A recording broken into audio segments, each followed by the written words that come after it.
Ladies and gentlemen, are you ready?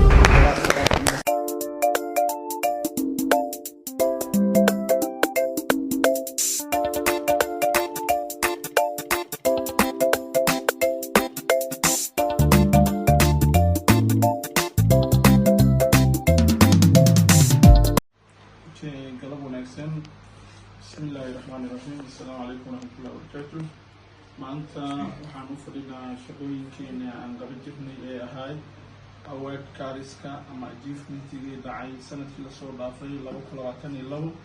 maantana waa taariikhda sanadka aan ku jirna ee 2023 bishii saddexaad oo saddexa waa maalin jimca ka achievement-kii sanadkii tagay ee 2022 $15,000 oo loo bedelay lacagta Kenya markaan joogno 1,710,000 ayaa maanta lacagtii sanadkii hore kasoo gudubtay la guddoonsiinaya ofiska xaal moole. Cumar wuxuu ka mid yahay dadka tiimka Kenya ku shaqeeyey. maantana wuxuu shaqeeya meelo kala duwan countiyada Kenya ka koobantahay sida Mandera, Garissa, Nairobi hadda uu joogo iyo Isiolo.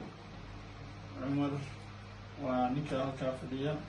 Cumar waxaan ku weydiin doonaa lacagtan oo hadda aan sheegay oo qiimaheeda yahay 1,710,000. 1,000,000 marka la dhaho kaysin waa 500.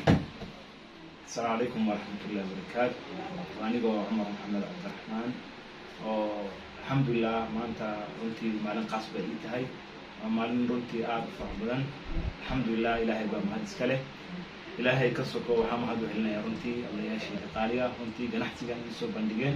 أنا جو إسكا هاي روح شقالة رنتي مالك الدوان شقوين كالدوان كشقينا يو يا رنتي جنحتي كان مالي ممكن إذا سوق قارتي أنا جو كشقينا يو مدارة مندرة. الحمد لله قاعدنا وفاتينا شقيو runtii maantana waxaan miis ku fadhinaa in la guddoonsiyo gaarigayga ugu horeeyo. waxaan u mahad celinayaa odayaashayda runtii mar labaadna waxaan usii mahad celinayaa dadkii ila soo shaqeeyay. runtii aniga keligaya awood uma lahayn inaan sameeyo dhaqaale intaan dhan ah. waxaa i garab istaagay dad ila fikiraya ila shaqeeyay iyagana waan u mahad celinayaa tiimkayga. sidoo kale waxaa mahad iskale runtii hogaamiyaha soo noqday ganacsiga Kenya inuu soo galo. runtii isagana maanta juhdi iyo waqti qiimo badan noo bixiyay inaan lacagtan qaadano sabab noqday. hadduu asaga halkaas joogi lahayn maanta lacagtan mid imaan lahayn. hogaamiyaha Soomaaliya Maxamed Cabdullaahi Carab loo yaqaan aad baan u mahad celinayaa.